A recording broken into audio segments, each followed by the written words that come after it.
Terwyl ons so in aanbidding is, kom ons sluit die oor. Here Jesus, dankie dat ons in die teenwoordigheid kan wees. Dankie vir hierdie woorde wat ons gesing het vandag. Lord, that we are strong in you, that you rise us up. Vader, dat jy vir ons krag gee, dat jy vir ons deure oopmaak, dat jy hand van blessing op ons hou. Vader, ek dra net vandag sy hele diens aan u op. Vader, ek hoor dat jy elke woord sal sien, elke persoon wat hier is. Vader, u ken die geheime begeertes, the secret ones. U weet wat in stilte uitgespreek word voor u Vader. As jy julle Bybels het, maak hom oop, ons gaan vandag weer 'n paar verse kaf draf. En ek wil net hoor, as jy jou foon het, gaan jy wel dalk 'n paar notes. Neem jou foon uit, en kyk of jy dit daar. Dis te ver voor. Ons kyk dit by. Dis skakel. Hoor net dat ek die vraag sê net my een terug. O, wag, dan moet help as ek op aan is. Nee, daar sy. Press the on button, dis ons. So, ek weet nie spesifiek as jy dit op die promo video of op ons Facebook postings vandag gaan oor genesing en restaurasie. En terwyl ek so 'n bietjie navorsing gedoen het vir hierdie preek, ek het 'n bietjie out of interest like, het ons regtig heling en restaurasie nodig? Are we really as broken as we think we are? En dit is vir my verskriklik om te sien, die stats, nee, ons van 2025 se stats. Meer as 55% van huwelike eindig in egskeiding. Meer as helfte van almal wat geskei is of getroud is, eindig in egskeiding. 8 miljoen mense loop met 'n mental illness. 1 uit elke 8 mense. So hoeveel is ons hierso? 1 uit elke 8 het 'n mental illness. Het depressie, het anxiety. Ons is omring met people that are hurting. Mense kry seer, mense dra swaar. En ons het baie keer hierdie maskers en niemand weet van dit nie. Ons sê nie vir enige iemand, weet jy, my huwelik is in tatters. Of ek en my seun en ek en my kind praat nie. Ek het 'n emosionele siekte, ek is anxious, ek slaap nie, ek worry. Die finansies oor môre, ek weet nie wat die pot in die kook gaan nou, dit hou my wakker. Ek is siek, ek het fisiese pyn, maar ek wil ook nou nie kla vir almal nie. Maar ons het almal gebroken, ons het almal 'n mank waarmee ons loop. En ons het regtig die Here se heling nodig. Never mind in ons eie liggame en ons eie verhoudings in ons land. Dinsdag se mars, ek weet daar's seer en lelik oor ons van ons kyk. Ons het regtig die Here se genesing en sy heling nodig to bring healing en sodat ons die beste vir sy lewe van kan kry wat hy vir ons lewens nodig het. En die goeie nuus is dat God het nie verander nie. Hy is nog steeds dieselfde God wat ons in die Bybel lees. Hy is nog dieselfde God wat genesing en wat abundance vir ons wil hê. En dis die goeie nuus nommer 1. Hy wil nie net vir ons hê nie, maar hy wys ook vir ons hoe om dit te kry. Hy gee vir ons 'n bietjie van 'n padkaart, stap by stap, praktiese goed wat ek en jy kan doen om daai volheid, daai abundance, daai healing en restoration te kry wat ons nodig het in ons lewe.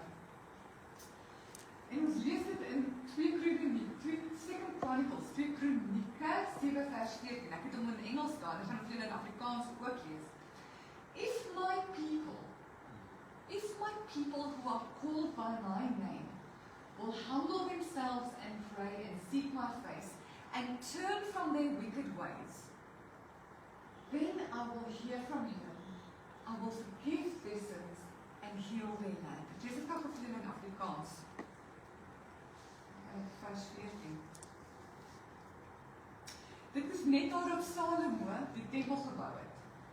En die tempel word dan goed opgedra en God daag op met Salomo wat die gebed bid en God antwoord hom en hy sê, wanneer die volk wat my naam dra, hulle verootmoedig en bid, my weer soek en hulle afkeer van hulle bose lewens, sal ek in die hemel hoor en hulle vergewe en hulle land gesond maak.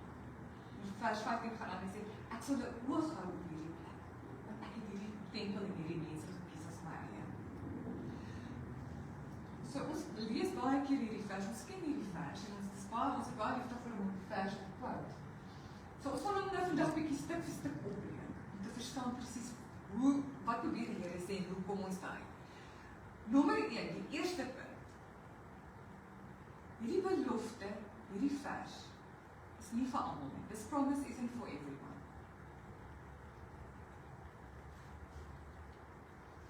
Die eerste ding is hy sê, my volk. Wie is God se mense? Wie bedoel hy as hy sê, as my volk? Wie is hulle? Wie is my volk? Ons lees in Matteus 12, Jesus is besig met 'n teaching. En daar's klomp mense rondom hom, en een van die mense, sy disippels kom na hom toe, en hulle sê, Jesus, die ma soek jou, jou ma en jou broer soek jou. So straight away kom ons agter, Jesus het aardse boeties en sissies gehad. Hy was nie die enigste kind nie, Maria het na Jesus nog boeties en sissies gehad. Een van hulle is Jakobus, nee, wat ons die boek James, Jakobus is sy boeties. So daar was nog 'n klomp ander kinders. Jesus was die eerste, maar hy had to learn how to share. Enige een wat nie alleen kind is nie. Jesus moes geleer het hoe om met boeties en sissies wat tantrums gooi en sy speelgoed vat, groot te word. So nou sien ons in Matteus 12 vers 46, hulle kom en hulle sê, jou ma en jou boeties soek jou. En Jesus antwoord en hy sê, hy draai dit om in 'n teaching moment. En hy sê, wie is my broers? Wie is my sisters? He replied, who is my mother, who is my brothers? En hy wys na die mense rondom hulle en hy sê, hierdie is my broers, hierdie is my sisters. Die mense wat my wil doen. Die mense wat my aangeneem het. Nou, dis ons eerste vraag vandag wat ek wil vra. Wat ons sien is dat wanneer Jesus sê my volk, wanneer die woord sê my volk, nasionaliteit is nie 'n issue nie. Dis nie die feit dat jy 'n Jood is, of die feit dat jy in Israel bly, of die feit dat jy kerk toe kom, of dat jy godsdienst doen, of NG Kerk of AGS. Die voorwaarde, en ons sal sien met elke belofte wat Jesus gee, wat God gee in Kronieke en wat Jesus daarna uitbrei, met elke belofte is daar 'n voorwaarde. As jy dit gaan doen, gaan ek dit doen. En dit is die padkaart wat hy vir ons wys. So die eerste ding is wat hy sê is, jy moet in verhouding wees met my. As jy in verhouding is met my, het jy Jesus aangeneem? Is hy jou vader? Het jy op tot oorgawe aan hom gekom? As jy dit gedoen het, dan sê hy in sy woord, jy is my volk. Jy behoort aan my.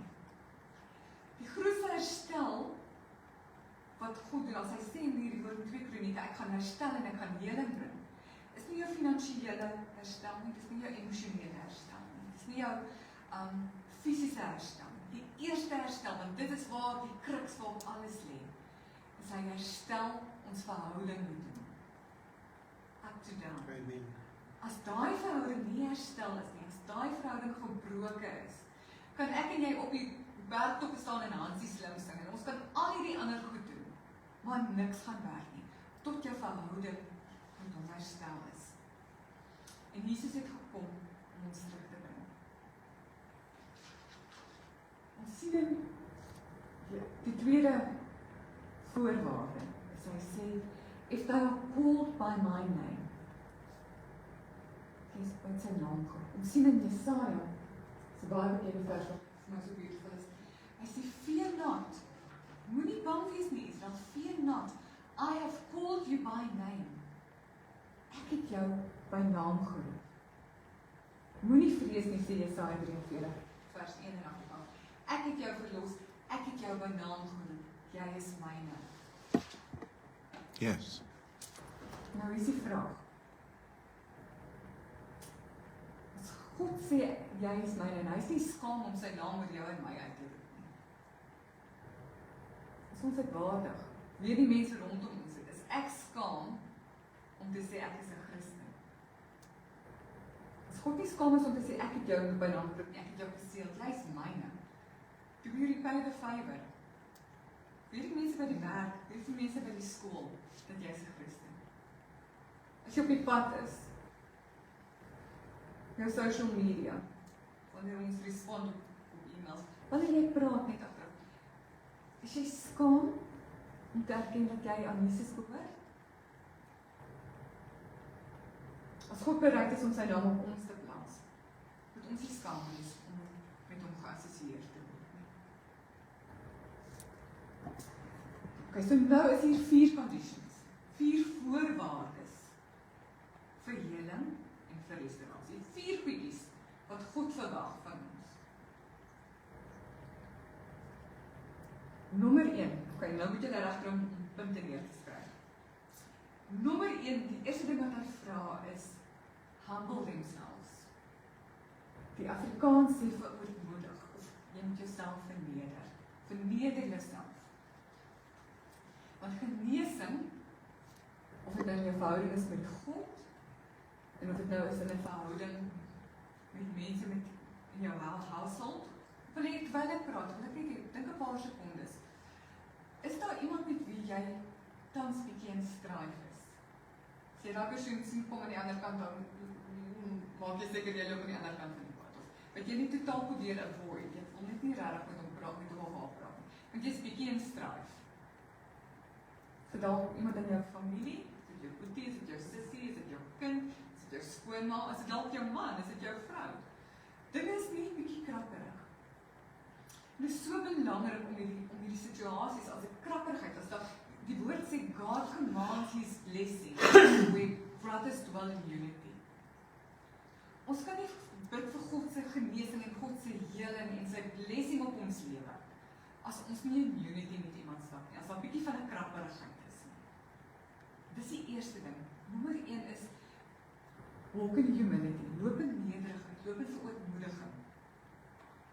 En dit beteken bloot om te sê, God is God en ek is nie. I don't have it all together, ek verstaan nie alles nie, ek het regtig, ek weet, ek dink ek is perfect en ek is baie slim, but actually I don't have all the answers. Ek het dit nie. Rick Warren het iets gesê, humility isn't thinking less about yourself.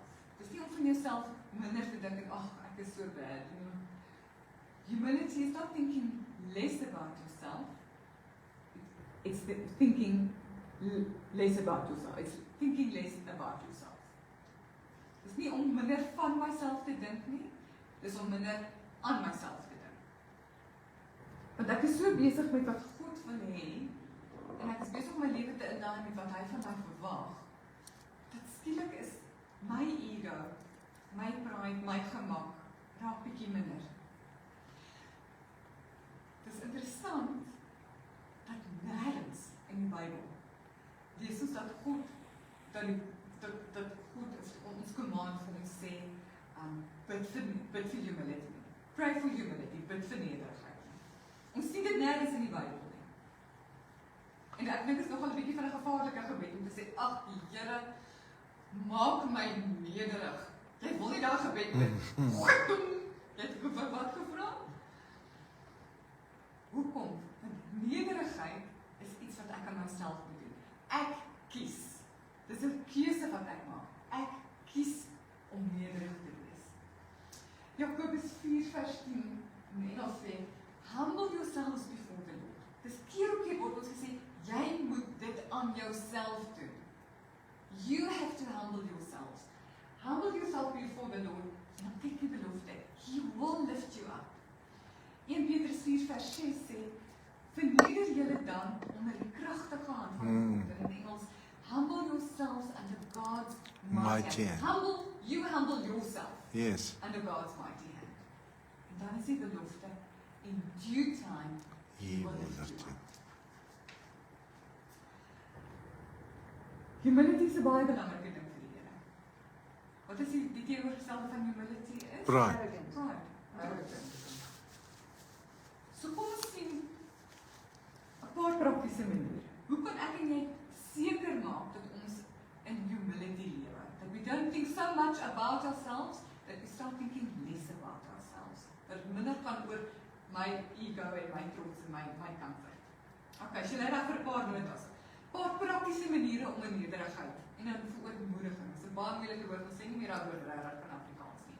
Hoe om in nederigheid en verootmoediging te lewe. En dit is belangrik, soos ek hierdie goed sê, as jy in strijd of in konflik is met iemand, by die werk of by die huis, maak hierdie van toepassing op daai situasie, maar ook in jou verhouding met God. Ok, is julle reg? Nommer 1. Bely jou sonde onmiddellik. Ons is menslik. Ons almal jaag aan. Ons sê goed voordat jy voet en meld sien. Jy sê iets, of jy rol jou oë, of voordat dit kan keer, is dit uit. Moenie wag vir daai rubbish, daai vullis om op te hoop tot die einde van die week, nou moet jy hierdie hele bol rubbish gaan uithaal. Bely dit onmiddellik. Aan jou maat, aan jou kind, aan jou eggenoot, aan God. As die Heilige Gees binne splitsekonde sal die Heilige Gees vir jou iets in jou hart drop. Be quick to repent. Erken dit onmiddellik. Sê, Here, Johan, Sarah, Frikkie, ek is jammer. Ek is jammer, vergewe my. Wat ek nou gesê het was nie. Ek het dit nie so bedoel nie. Ek het gepraat voordat ek gedink het, vergewe my. Vat jou vullis elke dag uit. So, nommer 1 is, bely jou sonde onmiddellik. Nommer 2, vergewe vinnig. As iemand jou iets te nagekom het, ons gaan dit aan, as iemand iets aan jou gesê het, en dit is nog 'n teken van pride, wat teenoorgestel is van humility, is if you easily offended, jy's vinnig bietjie lig geraak, en jy word so vinnig seer gemaak en offended. As dit gebeur, of as iemand iets sê, wat jou seer gemaak het, of wat jou kwaad gemaak het, of wat jou ongemaklik gemaak het, tweede manier om te walk in humility is forgive quickly, vergewe vinnig. Moenie wrok koester nie, don't carry a grudge. Dit dra hierdie ding en hy raak al hoe groter en al hoe swaarder. Trots hou ek telling. As jy in die hoogmoedigheid en pride loop, nou, want jy het nou alweer jy nou dit gedoen. En jy het nie die dag om dat persoon te konfronteer nie, was nou die tweede keer wat hy dit vir my gesê het. Dan gaan nie 'n derde keer wees nie. Dit is nie presies wat ons maak nie. Wrokke koester, en hou ek telling, nederigheid lê kan. Laat dit wees water van die een se rug. Hou nie boek van die kwaad. Dis klerik, hè? Hou nie boek van die kwaad Hou nie nie. boek van die kwaad nie. As hulle dit aan Jesus gedoen het, hoeveel meer gaan dit aan jou gedoen? En hy het nie 'n wrok gekoester nie, just let it go. Offense is not given, it's taken. Come on. So as iemand iets vir jou sê, jy die keuse hoe jy gaan reageer. Jy kies, gaan ek nou myself upset, en gaan ek nou 'n fight maak van hierdie ding, of gaan ek dit net laat gaan? Nommer 3 is don't retaliate. Moenie terugslaan nie. Ek het net gepraat van Jesus wat voor sy accusers gestaan het. En hy het al die houe en al die accusations en al die lelik en alles wat hulle van hom gesê het wat onwaar was, het hy gevat. Hy het nie van hom gesê, ja, maar julle verstaan nie. En as ons in 'n verhouding is en daar is krapperigheid in ons fight of veral in die huwelik, ons retaliate, ons is vinnig om terug te vat. Of iemand by die werkplek, ja, maar jy verstaan nie, kom ek sê net bietjie mooi vir jou. Dis nie God wil ons as kinders moet loop, hy wil hê, loop in humility, loop in nederigheid, moenie retaliate nie. Partykeer beteken dit dat jy daai houe moet absorbeer, dat jy moet vat wat gesê word, al is dit verkeerd. Maar hy sê, vra kom my toe. Dis nie vir jou om te retaliate, of om jouself te verdedig nie. Nog 'n praktiese manier om in nederigheid te loop is, soek vir maniere om te dien. As jy en jou maat bietjie krapperig is en jy het bietjie gefight, en hy irriteer jou of sy irriteer jou bietjie, of jou kind of iemand, gaan dien hom. Minister in the opposite spirit. Want die gees wat hierdie irritasies en hierdie offense aanblaas, weet ons is Satan. Dit kom nie van God af nie, dit kom van Satan af. En die manier hoe ek en jy dit hanteer is by ministering in the opposite spirit. Erken en recognize the spirit wat agter hierdie disunity staan. Waar kom dit vandaan? En die manier hoe ek en jy dit hanteer is minister met grace. Gaan dien daai persoon. Jy is daai persoon wat jy so irriteer by die werk. Gaan maak vir 'n koffie. Vat vir 'n koekie. Dien hom dan.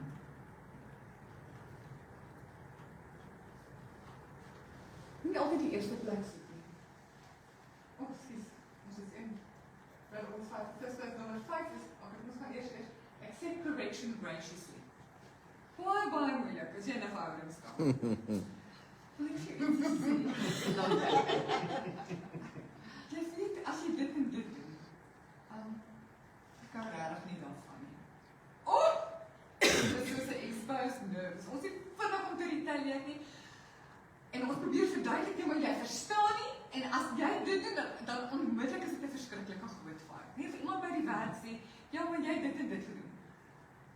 Hulle probeer jou help, hulle probeer jou korrigeer. Jou maak ons van persoonlik op. En ons retaliate, in plaas van om met graciously te aanvaar. So weet jy wat, ek hoor wat jy sê. Stem nou, jy hoef nie te sê, ek stem noodwendig saam met dit nie. Ja, maar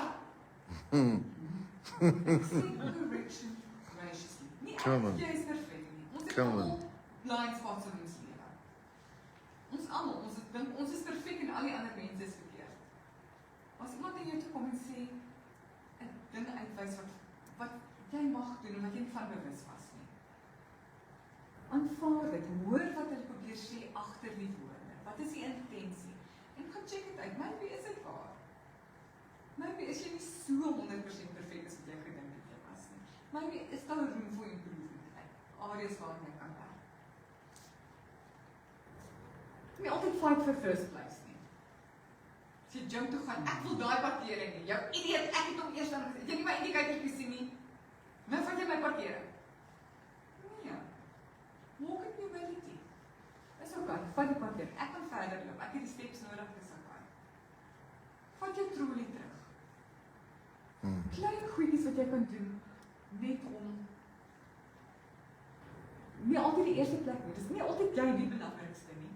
8 ander mense bo jou, doelbewus maak 'n keuse om mense om jou meer belangrik te ag. Jy walk in humility, jy loop in nederigheid. Befriend other people, maak vriende met mense wat niks vir jou kan gee nie, wat niks vir jou kan beteken nie. Ons is so vinnig om pelle te maak met high and mighty mense of influence en ryk mense, wat kan ek? Dis nie wat God ons geroep het voor nie. Wees doelbewus daaroor om vriende te maak met mense wat niks het om vir jou te gee nie. Jy gaan actually baie leer by hulle. Want daar's geen agendas nie.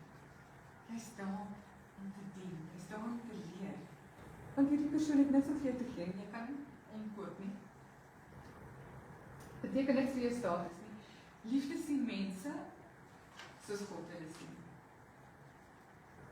Nommer 8, respekteer autoriteit, respect authority.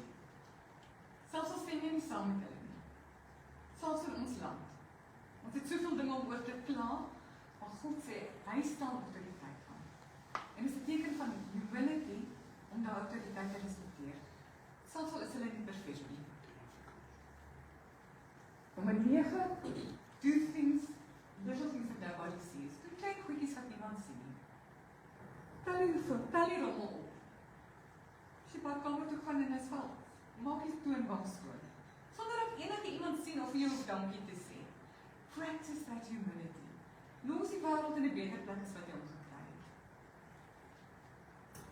Mense mag dit nie sien nie, mense gaan nie vir jou accolades gee en sê, "Op, jy is so wonderlik nie."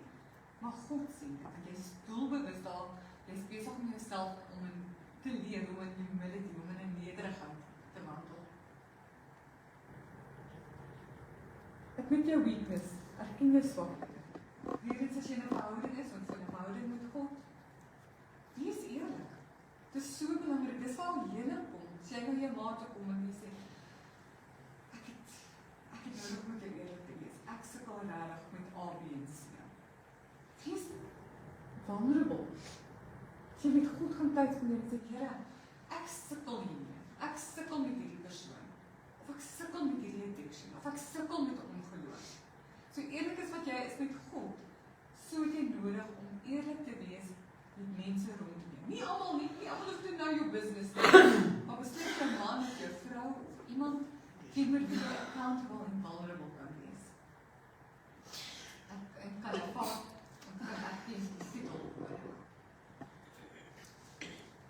Praat goed van ander. Speak well of others. Moenie gossip nie. Maar ook om ander mense af te maak. Is so stupid. Let op wat jou woorde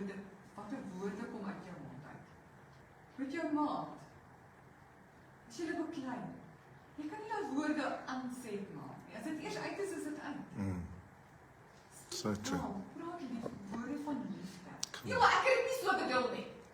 Maar dit is hoe dit uitgekom het, dis wat jy gesê het. En daai woorde gaan mense se doen. En as jy hoe praat vir iemand, as jy met iemand praat, dan dink ek, jy verdraai daai persoon oor. Dit is so maklik om soos die wêreld te gaan en te sê, ja, om saam te begin gossip en te skinder. Nee, maatjies te soek. Terwyl God sê, watch the meditation, let your words and the meditation of your mouth be pleasing and acceptable. Hou op sleg praat. Hou op met die skinder, spreek lewe. En dan die 12de praktiese manier om in humility, nederigheid te loop. Dit vir jou enemies. Daar is niks wat jou pride, jou haughtiness, jou hoogmoedigheid so vinnig afbreek, as om te gaan bid vir daai persoon met jou krag nie. En bedoel dit opreg. Bedoel dit opreg. Die Here sien daai persoon, vergroot sy grondgebied. Ek bid regtig dat U hom sal salf en sal seën en vir hom, jy kan nie kwaad wees vir iemand en met kwade gevoelens loop met iemand en vir hulle bid nie. Dis die vinnigste manier om uit jou hoogmoed uit te kom. Dis nie baie maklik nie, nee. Dis regtig nie maklik nie. Dis iets waar ons almal moet werk. Maar wat is die voordeel? Hoekom sê ons, hoekom is dit so 'n groot deel vir die Here? Hoekom is dit belangrik om in humility en ootmoediging, nederigheid te loop?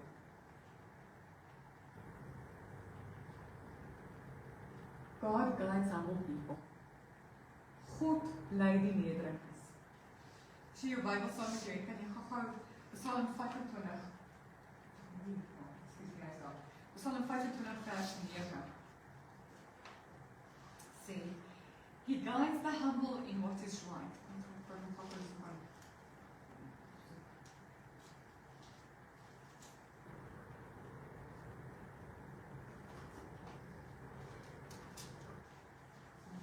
Vers 9 sê, hy lei die nederiges op die regte weg, en die wat beskeie is, leer sy pad. Ek gaan dit weer lees. God lei die wat nederig is op die regte weg. Die wat beskeie is, leer sy pad. En sê, God openbaar nie sy wil aan enigiemand wat hoogmoedig is nie. En mense wat dink hulle weet alles nie. Dis okay, Here, ek het as God ek sou dit. Ek verstaan presies, ek weet waar om te gaan. Hoe om dit te doen. God sê, as jy nederig is, gaan hy jou lei. Hoe meer nederig jy is, hoe meer teachable is jy. Ja. Hoe meer teachable jy is, hoe minder foute gaan jy maak. Want God is besig om jou te lei. Pride sê ek het afgod ek sou dit. Ek weet presies wat om te doen. Nederigheid is die teenoorgestaan. Jy gaan minder foute maak, en jy gaan God se stem duideliker hoor, hoe meer jy in humility en nederigheid loop. Die tweede voordeel van nederigheid en humility is God sê in sy woord, He blesses humble people. En jy kan saam met my gaan vinnig Jesaja, as so mooi vers hier, Jesaja 43. Jesaja 67. Sorry. 67 vers 2. Sê. Ek gaan hom eers in Afrikaans lees, hy is baie mooier in Afrikaans, in Engels. Dit is die een wat ek raak sien, sê God. Dit is die een wat ek raak sien. Die een wat nederig is en berou het oor sy sonde, wat onsag het vir my woord. Lees ek in Engels, is my mooier. Ja. This is the one I see. This is the one that I esteem, sê God. He who is humble in what is right, and he who trembles at my word. Daai ou sê God, ek het my aandag. So God sê hy seën nederige mense. God se guns rus op nederige mense. Nie mense wat dink hulle is beter as ander nie. Hy seën die wat weet hoe nodig ons hom het. Jakobus 4 vers 6. Jakobus Jesus se broertjie van wie ons nou net gepraat het. Sê, ons het dit vroeër gelees,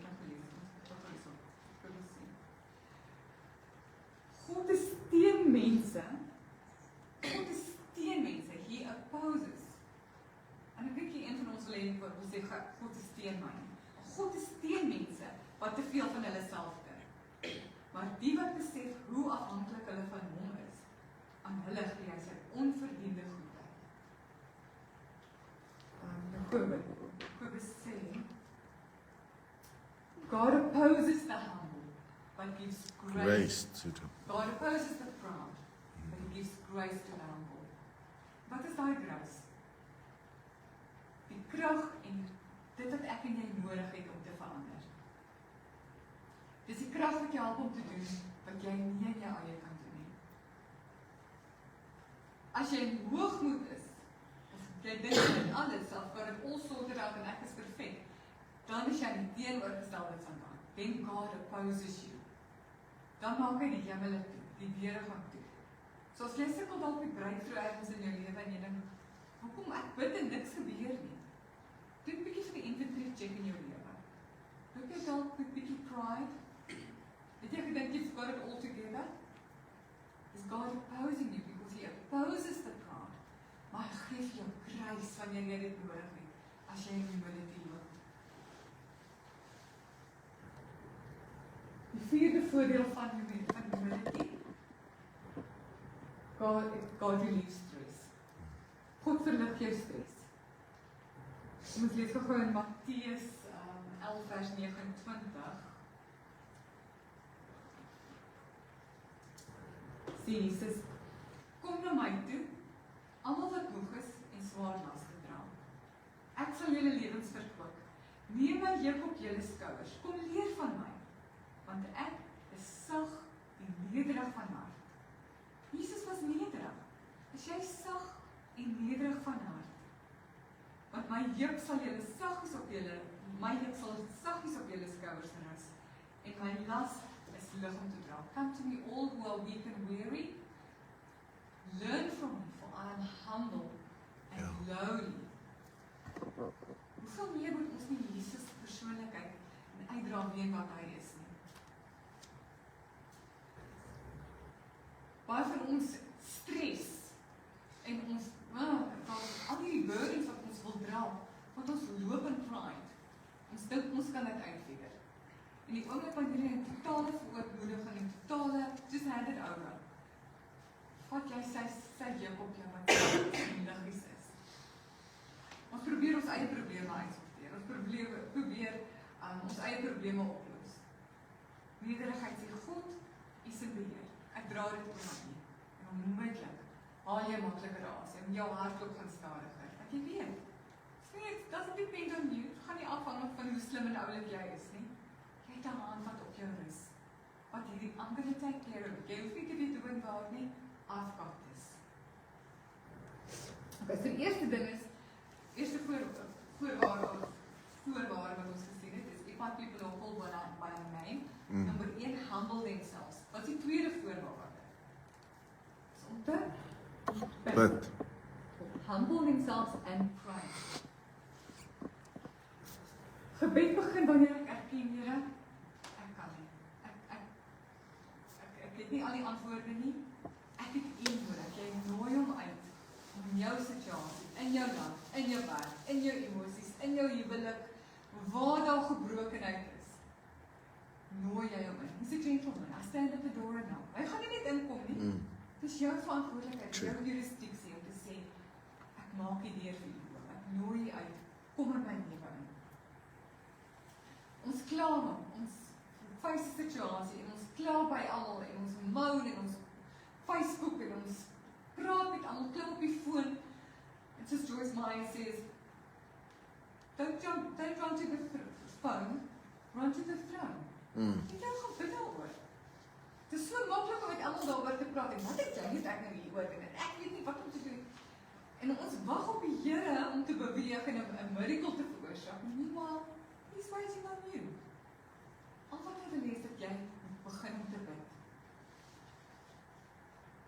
Gebed is God se plan, dis sy idee. En ek gaan nou veel in detail gaan hoe om te bid. Hoekom moet ons bid? How to pray for healing and restoration. Nommer 1 is ask with confidence. Bid met vrymoedigheid.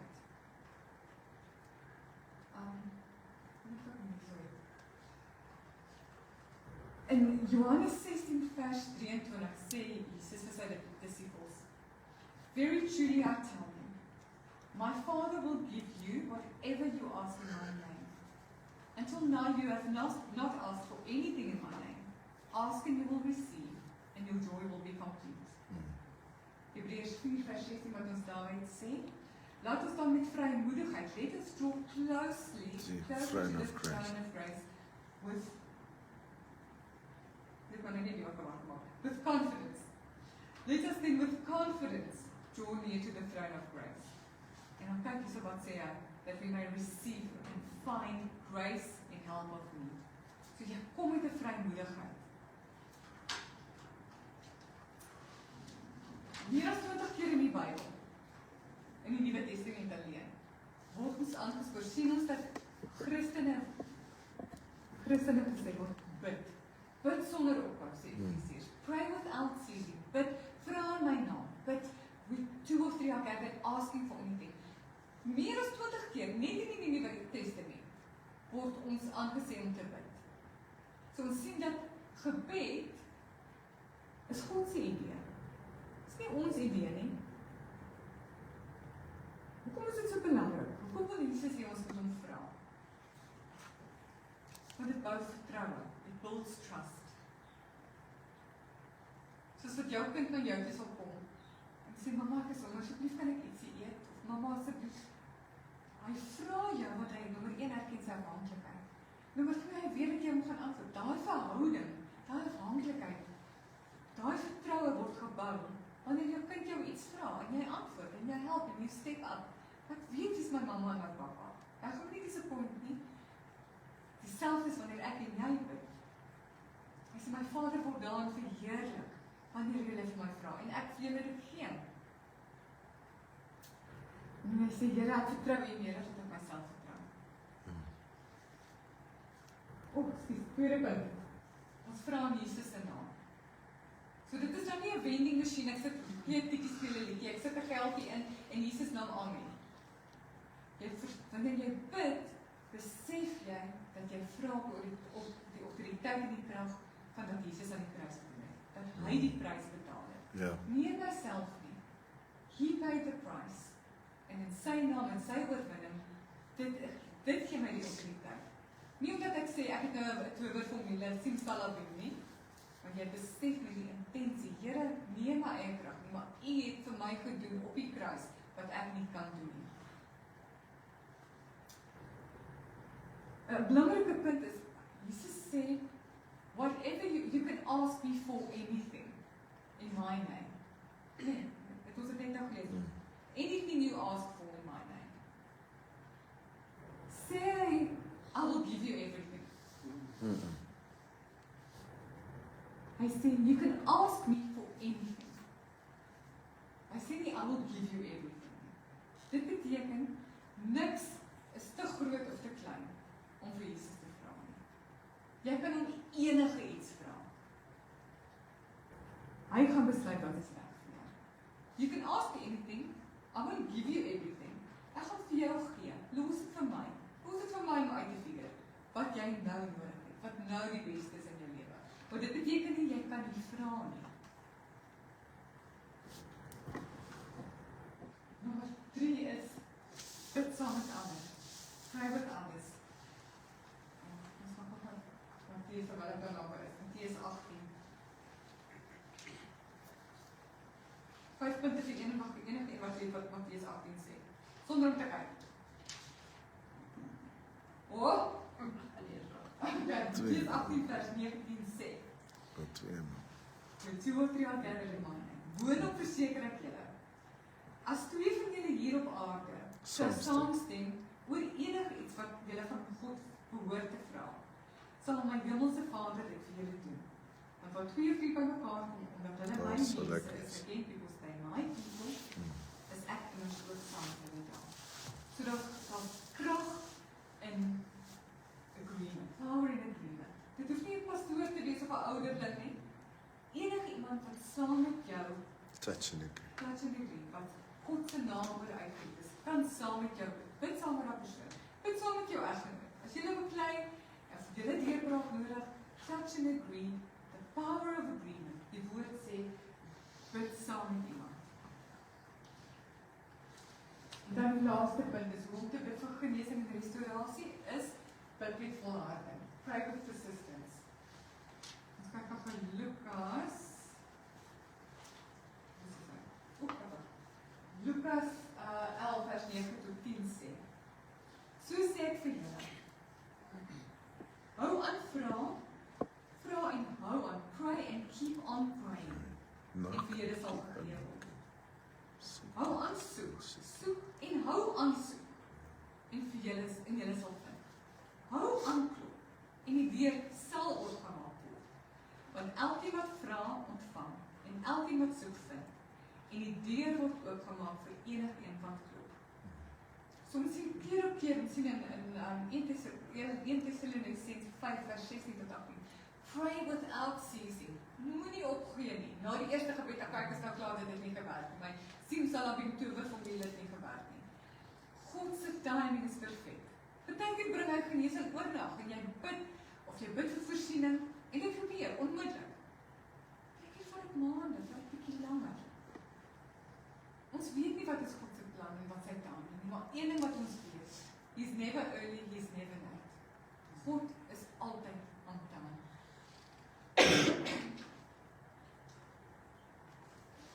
En dan is die derde voorwaarde wat ons sien vir genesing en heling is, Seek my face.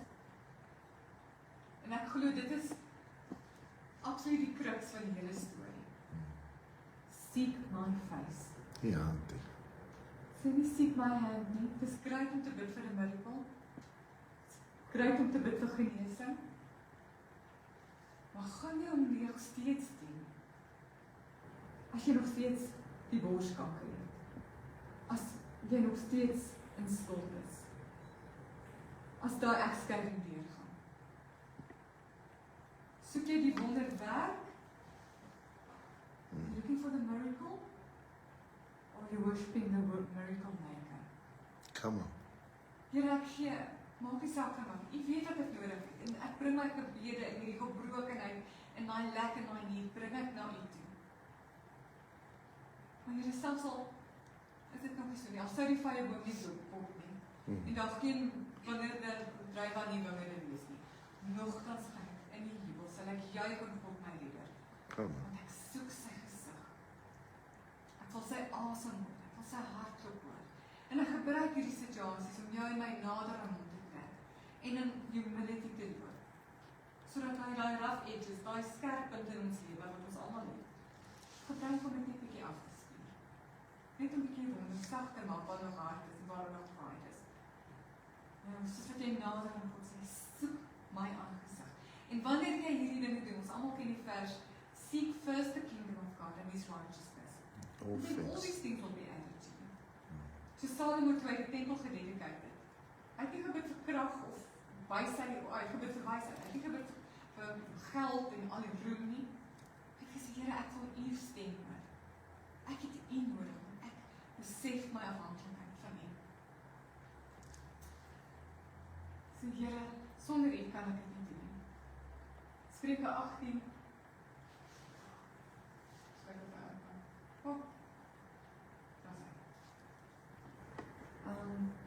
Spreuke 8 vers 17 sê, those who seek me will find me. Vers 11 sê, he rewards those who earnestly seek him. Sê dat woord earnestly, hy is ernstig met dit. Ek en my man is baie lief vir golf. Soms sê ons is ernstige golfers nie. Want as jy ernstig is oor iets, maak jy tyd. Jy kan nie gaan hardloop by die Olympiese spele en ek gaan een keer 'n week gaan ek op die blok hardloop. Of ek gaan een keer 'n maand gaan ek dryfbaan toe. As jy gaan ernstig is, if you want to be a pro in something, wat van 10,000 ure wat jy moet insit? Jy kerf uit, jy's earnest, jy's ernstig, jy's single-minded oor daai fokus en daai visie. En dis wat God wil hê van ons, is dat ons earnestly, dat ons ernstig moet wees om sy aangesig te soek. Jy weet nou en dan wanneer ek lus is, daarvoor of een keer 'n week is 'n kerk toe kom. Die oppervlak wat nie af en toe, maar met 'n passie. Psalm 14 vers 2 sê, van die hemel af kyk die Here deur om te sien of daar een, hy kyk van die hemel af na die mense om te sien of daar een verstandige is wat die wil van God soek. Een verstandige. Hy soek, hy kyk van die hemel af en hy sal iemand wat ernstig is oor my, wat regtig my aangesig soek. Hebreërs 11, nou ja, he rewards those who earnestly seek him. Wie tot God nader moet glo dat hy bestaan, en dat hy die wat hom soek, beloon hy.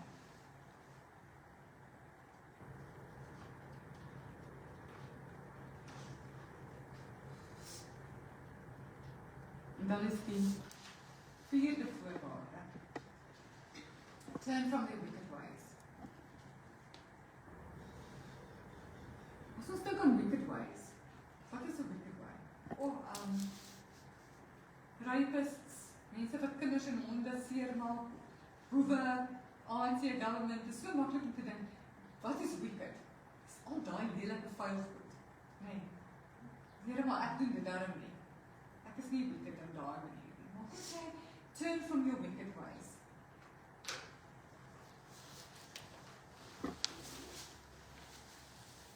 Wanneer God sê, verander jou denke, turn from your wicked ways, is die Griekse woord metanoia. Het ons al van gepraat het oor die verlede. Metanoia beteken om te draai. Om anders te dink, to change your way of thinking. Ek het so gedink aan God. Of ek het hierdie reaksie gehad in my huwelik, ek was so, maar nou is letterlik 'n 360 grade omdraai. It's physically turning around. Beteken nie net om sleg te voel nie, dit is nie net 'n berou van sonde nie. It's a changing of your actions, a changing of your mind. Verander jou denke. Ek het so gedink, ek het dit gedoen, ek was so, maar nou draai ek letterlik om. So as ons praat nou van die woord goddeloosheid, hy turn from their wicked ways. Lees ons in Jesaja 17, ek wil ook nie dan kry. Dat die Bybel, wat is God se interpretasie, God se definisie van wickedness. Dit is nie al daai lelike goed nie. Dit begin hier. Jy het jou rug gedraai op die God wat jou help. Jy het die rots vergeet by wie jy moet skuil. Goddeloosheid in hierdie konteks wat hy hier bedoel, sin van die wicked ways, is bloot om God te vergeet. Lost your passion. Om te vergeet dat jy hom nodig het. Die rots agter wie jy skuil. Jy het die rots vergeet by wie jy moet skuil. Ek kan dit self doen, Here. Wat het jou rots geword? Waar bou jy jou sukses? Waar bou jy jou hoop? Is dit jou werk? Is dit jou bankbalans wat baie mooi lyk? Is dit mense in jou lewens? Het daai goed jou rots geword? God sê, omdat jy vergeet het die rots by wie jy skuil. Omdat jy gedink het jy kan dit op jou eie doen. Dit is wat hy beskryf as goddeloosheid. En wanneer ons dit doen, dan gaan die kaart gaan heeltemal van die pad af. Want dan gaan ons in pride, self-sufficiency, I can do this all. En al die ander goeders gaan by afgod. En 'n afgod kan nie red nie.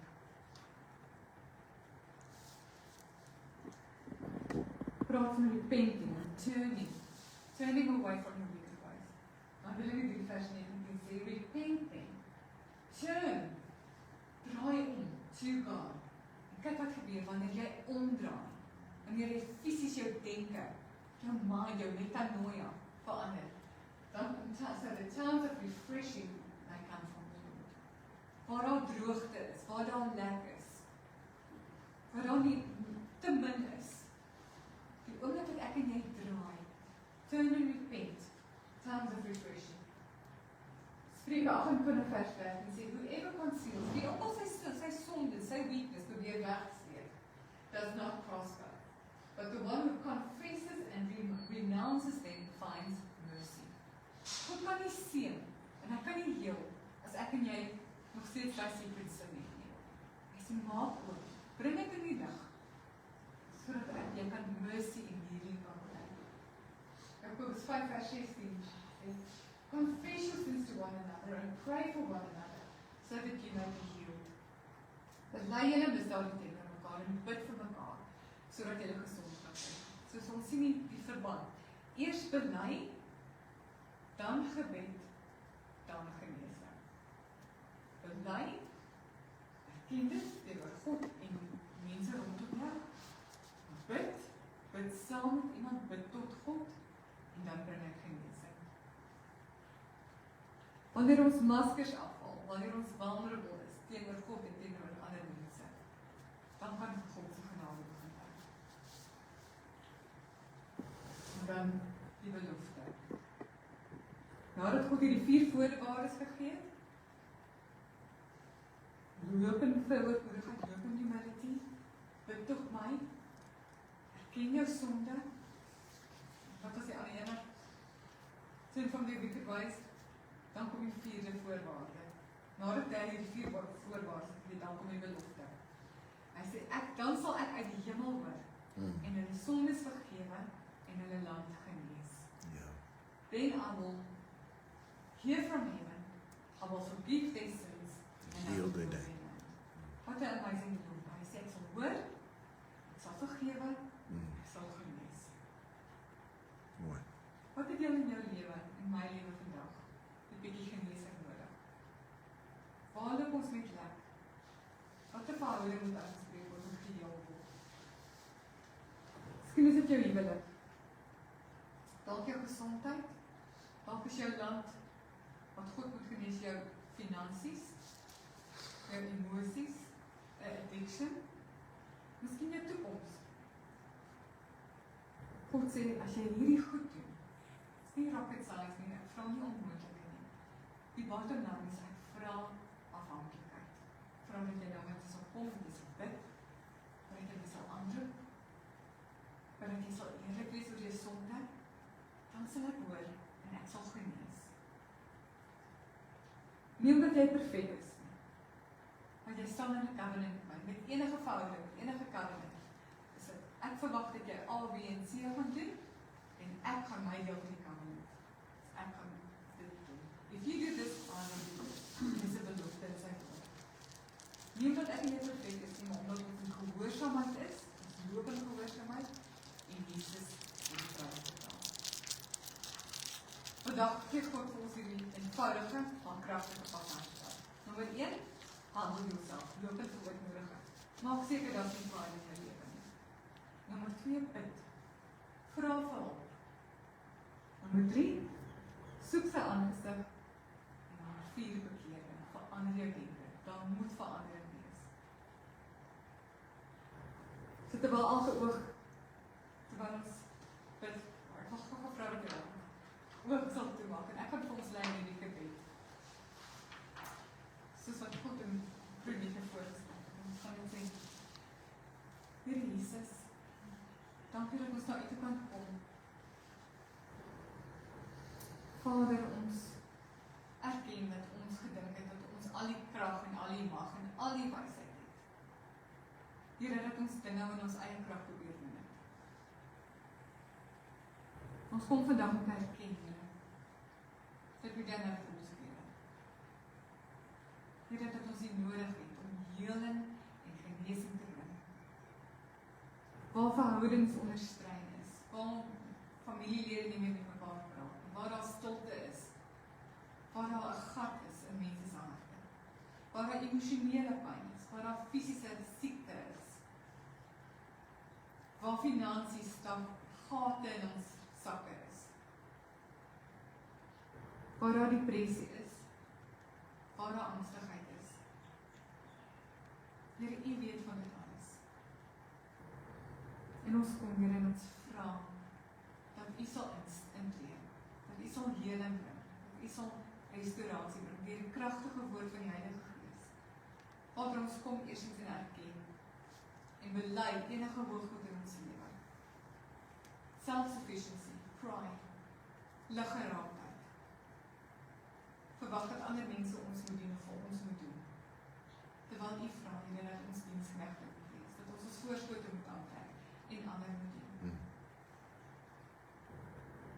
Here Jesus, ons bid vir heling, ons bid vir genesing, ons bid vir restaurasie. Ons roep U aan in die dag van benoudheid, dankie dat U hoor van hemel, dat U ons gebede aanvaar, Lord, is sweet smelling sacrifice. Wys ons where we need to turn from our wicked ways. Waar ons sondes in ons lewe. Wys ons waar om te repent, wys ons waar om te verander. Sodat ons die aangesig kan soek. That we seek You, Lord, above all else. Nothing else can satisfy the way You can. Here ons harte honger na U, soos Psalm 22 sê, soos 'n hert in water, smag na waterstrome, so smag my siel na U, my God. Here, sonder U is dit 'n droë, dor leegland. En ek bid, Vader, dat U strome van lewende water, die strome van genesing, Your healing rain, nou sal val op areas waar daar droogte is, waar daar lek is, waar daar dood is. En Jesus naam bid. Amen. Baie dankie vir almal wat ingeskakel het en wat vir my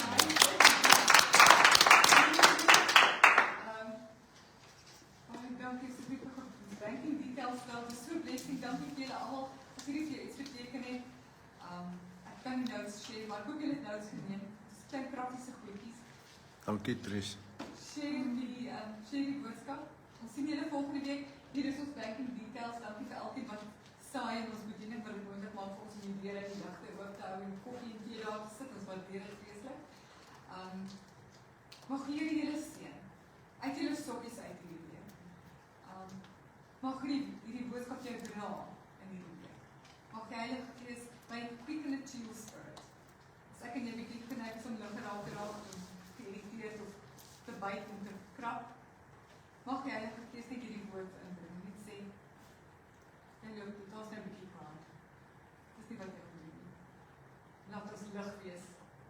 Maybe carry the light and be the light and walk light. In Jesus naam. Gaan in seën, gaan in vrede. So gou